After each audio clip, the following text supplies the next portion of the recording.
Corn School is brought to you by BASF and Pride Seeds. So we're here at our variable rate agronomy learning plot here in Elmira, and here to talk specifically today about what we did with planting depth. So we decided to take a look. There's a lot of talk about planting depth this winter at different conferences. So what we did was we did one row, 4 different changes of planting depth at 3 inch, 2.5 inch, 2 inches, and 1 inch. Really what we want to see is a bunch of things agronomically. So one was what we saw from the cab with downforce. We'll talk about that in another corn school.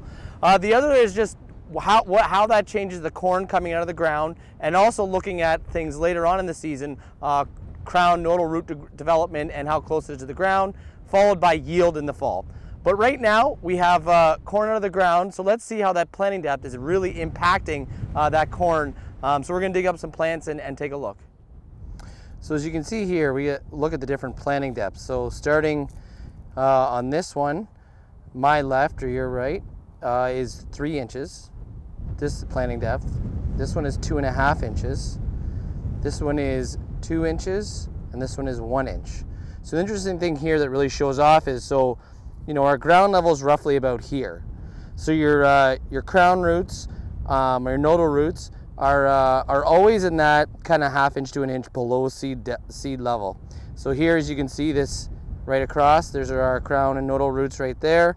And so really what you see is a major extension of that hypocotyl as we go deeper from shallower 1 inch, 2 inch, 2.5, 3, that real extension of hypocotyl from the seeding depth. So I'm a really big fan of all of these, of the 2 inch planting depth. I mean, we're not to yield or anything, but just looking at the health of that hypocotyl, it's looking really good compared to the 3 and 2.5.